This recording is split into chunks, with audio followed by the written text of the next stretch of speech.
Friday night. I am up here in Maine. I just finished the first day of the Matriarch's gathering at Wicuhkemtultine. Hopefully that pronunciation's at least close. This is an event run by Sherri Mitchell, who I've talked about before. I think that she's so wise. Her and her organization put on both a women's gathering and a men's gathering to collectively connect and heal our common wounds and just share space. It's really beautiful, really touching. So I really want to share a little bit about my experience going through this gathering and kind of being in this space. But just like with everything that I share online, I'm trying to be really cognizant of not sharing things on other people's behalf, not sharing things that I don't have permission to share, not sharing things that would be disrespectful to share, and really staying focused on my own experience. I find that to be such a hard line to walk in general because obviously we are interconnected people. My life is deeply intertwined with my sons and my husbands and my closest friends and even the other women at this gathering, but at the same time, I'm so aware of how not appropriate it is to share things on other people's behalf. I think we've had a lot of consciousness raising about the harms of oversharing about your children without their permission, for example. And I find that such a hard line to walk because my son is my world, but at the same time, I don't want to share things that are too intimate about his life and his childhood. Anyway, as beautiful as this gathering is, and as much as I sometimes want to whip up my phone and film parts of it, I don't think that it would be appropriate. So I'm just gonna reflect and share a little bit about my thoughts after each day, is what I'm thinking. The first thing I experienced there was a nervous system reset and core belief restructuring run by an LICSW, which I thought was kind of cool because that's, right up my alley. Then Sherri spoke to us for a little while. She shared a little about her decision to pivot her career, which connected back to that 80-10-10 rule I've talked about before that I find so impactful. Basically, one part that stood out to me from that was the idea that if the work you're trying to do in the world is really making you unhappy or making you sick or is just completely not aligned in a way that's going to make you ineffective, you might need to pivot your attention to something that is going to make you more whole and healthy and therefore be able to kind of shine in the world. That was one of my interpretations. And we were fed lunch. It was so good and again, so visually appealing. That was one of the moments that I really was like, oh, I just want to whip out my phone and start filming. But I'm just going to do my best to describe it instead. There was just so much color and there was this really good bean and cucumber salad. And I know they use a lot of local ingredients, some homegrown ingredients, and everything was just so vibrant, so filled with really delicious vegetables. I just loved it. Then we did some more work with kind of core limiting beliefs. We worked on identifying a belief that gets in our way and then brainstormed ways to kind of release it into the wild. And the one that came up for me right away is an oldie but goodie, and it was that people hate me. It's kind of just a different iteration of I am unlovable, which is a really common core belief that kids who've been through a lot of trauma and neglect kind of end up with. It's your brain kind of picks up on the differences between you and other kids and is why does nobody think that I'm worth protecting? And I know all this and I do trauma therapy, but it still sticks around. And it was really standing out to me because more than once over the past several weeks, there have been times where I'll just be weeping in bed and Garrett's trying to help me, trying to support me through it. And he's asking me, what is upsetting you? What are the anxious thoughts you're having? And I'm just everybody hates me. And he's what are you talking about? Who hates you? And I'm I don't know. I can't. And it does help when he asks me those things because I'll realize I can't even put anything into words. I have no idea why I'm feeling that way. It's usually just any little trigger of feeling bad or feeling disconnected in the world. And I just go right back there to I'm totally alone. And so my group and I talked about ways to use intentional ceremonies and grief letting to help process some of the things that can come up from our childhood, how to use movement and different somatic processes to move the energy through you, and then how to supplement with really strong self-care and self-compassion. Then we heard from Letitia Layson, who is another woman I really admire. I heard about her through the maternal gift economy movement, and she worked with us on understanding the way that femininity has always been connected to the divine and some of the ways that connection has been erased through colonization and how we can re-embrace some of that connection, that deep connection with that feminine deity power, which she also mentions, which she also connected to our ancestors and the idea how this energy is both like a higher power and a direct relative. We also heard some really moving drumming and songs from some of the other women there, and then we said goodbye. Well, I am gonna be camping out in my car the next couple of nights. I think I found a really beautiful place that hopefully will work out tonight, and I'm just excited to kind of reflect on some of those lessons, let them really integrate. I think I'm gonna do some journaling. Part of me feels like I need like a good cry, just get so overwhelmed by emotions. So I'm just gonna enjoy some of this beautiful natural scenery and get comfortable.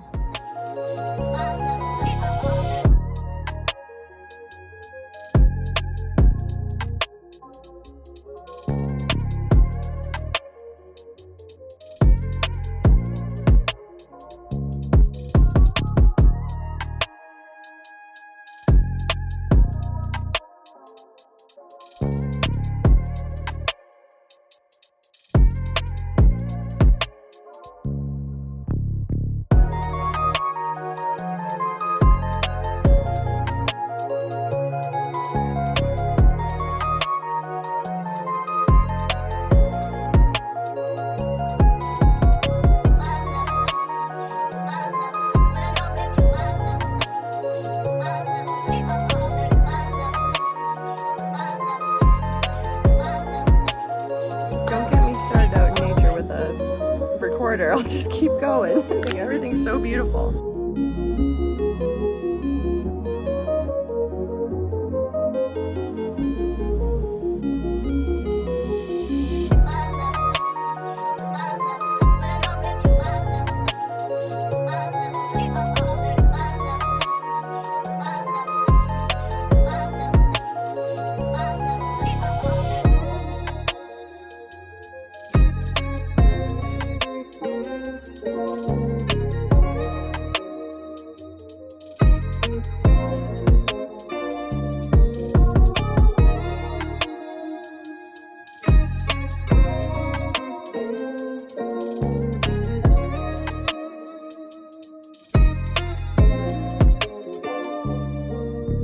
Last day of the women's gathering. I think yesterday felt a little intense. There was a lot of energy moving through me, honestly, and we got out very late because we had dinner, so I didn't end up filming any of my thoughts. We were working a lot on thinking about ways that we write ourselves into the mythology of our culture and the strength and wisdom that there is in past mythologies, fairy tales, legends. We heard from author Sharon Blackie, who wrote If Woman Rose Rooted and Hagitude, which I just bought. This is Hagitude. I've just started reading it. I'm very excited. And one mythical creature that she writes about is the Cailleach. The Cailleach comes from the Scottish and Irish tradition, which I thought was so interesting because I have a lot of Irish heritage on my maternal grandfather's side. And she was kind of unpacking some of the ways that these characters were important because they gave life and breath and meaning to what it means to be an older woman, which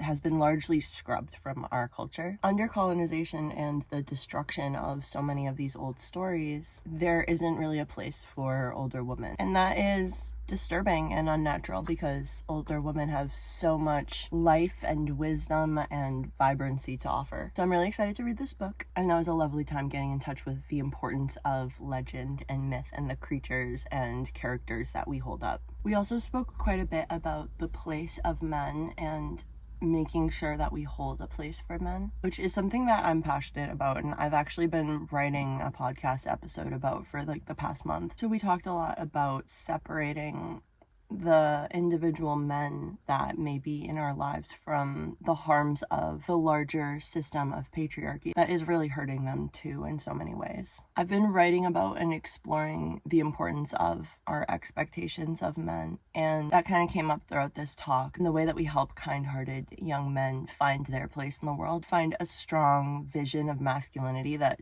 is not about dominance and harm towards others, but is more about protection and strength and service. And it's just such a more beautiful, natural way of understanding what it means to be a man. And of course, we talked about what it means to be a woman and the way that those ideas have been shifted or distorted in our society, the way that we might carry shame for traits that are considered more feminine, like being more caring and intuitive and in touch with your emotions. So I'm excited to go on to our third day, and I'm gonna go get in there and start reading my book Hagitude before the speakers begin. I can't believe it, but I am on my way home now from the women's gathering. I don't really know how to put this day into words, honestly. But I just wanted to say something about the entire experience and all of the things that I'm taking away from it. These gatherings kind of remind me of like consciousness raising groups, and it's just so powerful to be in the company of so many incredible people, to have so many beautiful women share pieces of their cultures with us. There's just so much that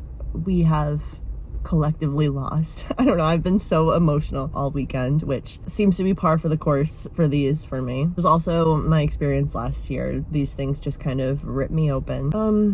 But we've lost so much in my culture. We've lost our understanding of the importance and sacredness of sound, hearing drum beats and words from languages that are older than English. It's just so powerful. And sometimes there are things that feel impossible to say or to put into words in English. The English language was really developed in a way that supported colonization and in a way that disconnected us from the land and our connection to each other and just all of these important things. And I feel that so often. I don't have any other language, but just when I'm trying to put things into words in English, it feels wrong, it feels off. Especially when I'm talking about those deep spiritual things, like feeling the oneness with nature. There's one song in particular, I don't know why it gets me so deeply, but most of it is not in English, but there's a part where the women singing it do sing in English, and that part goes, "Mother, carry me, a child I will always be." I've heard that song more than once now, and every time I do, I don't know why, I can't explain why I feel that song so deeply. Those are just some of the things that I'm having trouble putting into words, and I feel like I'm filled to the brim with gratitude that they were willing to share those songs with us. To me, part of it speaks to the importance of accepting those invitations that other cultures sometimes give us, and how all of us having our own unique cultures and also coming together with other cultures and sharing those things and learning from each other and understanding our unique selves more deeply. It's just so powerful. And I think it's something that I feel missing,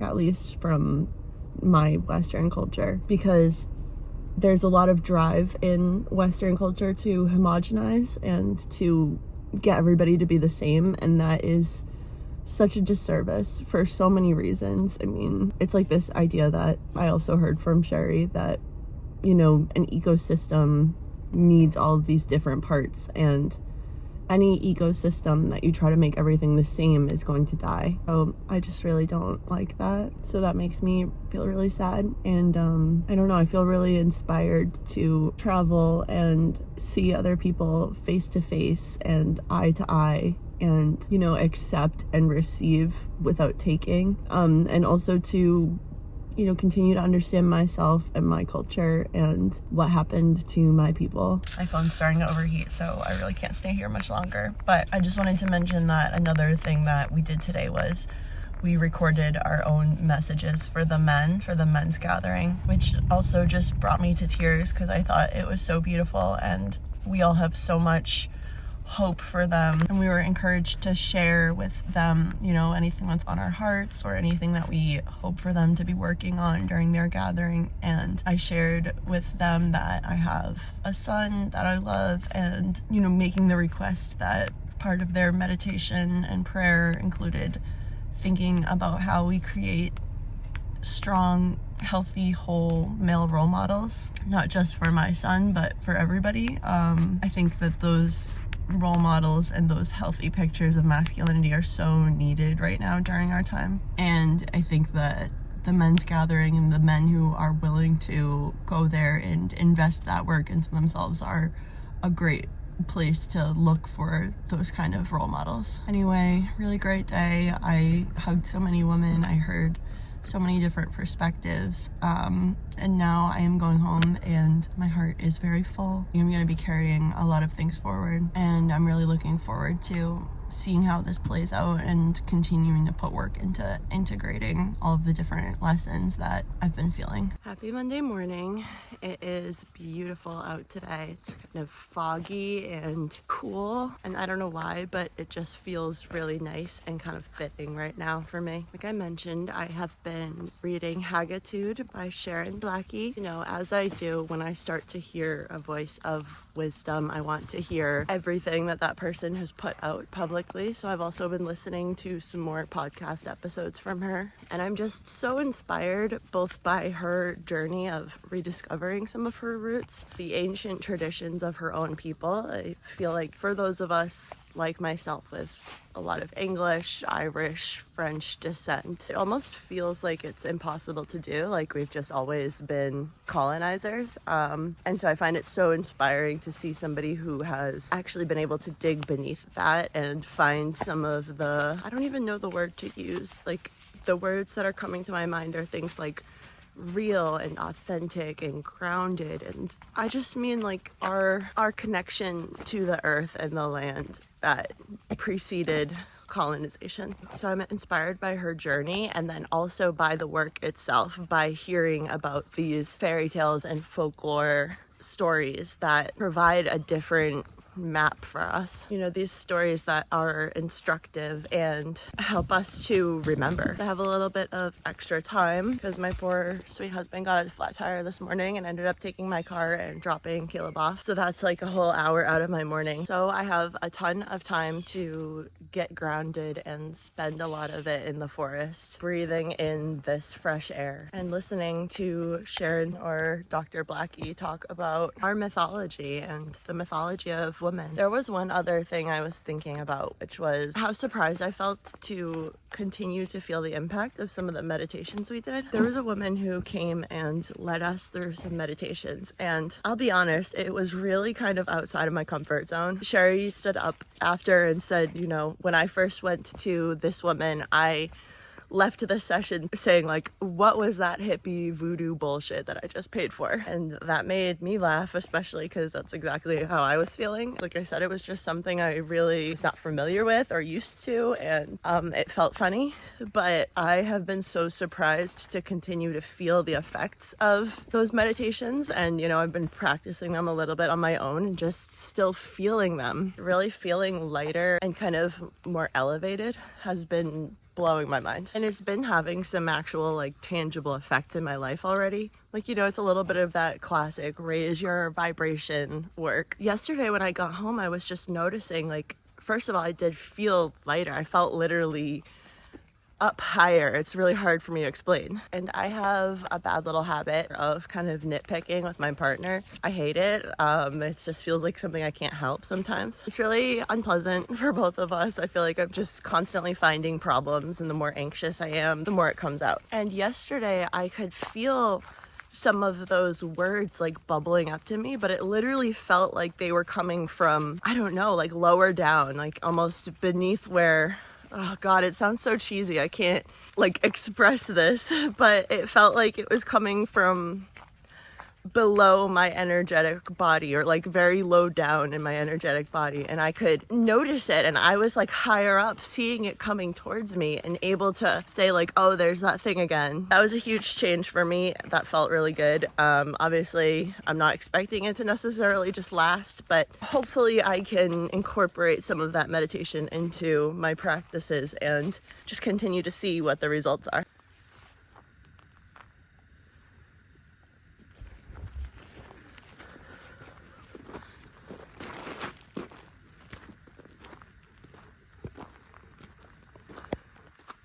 Okay, I want to tell you about one other thing I've been thinking recently. We talked during the women's gathering about how we will write ourselves into the mythology of this time. And while I had a lot of more positive or hopeful ideas, one that has been really kind of pulling at my mind is about our water right now. And in my mind, the future myth or legend kind of goes that there was a time where the people forgot the importance of the water and the sacredness of their relationship with it. And they started to mistreat the water by callously forcing it through metal and plastic pipes or into plastic water bottles and taking it from the communities that did care for it and protect it. And so the water began to recede and began to disappear, and the people lived in drought, and many people and animals died. I have been deeply unsettled by the water this year. I think just coming out so often as I do, as I have for at least like the past 5 years, I'm seeing it. I'm seeing this huge difference. Never have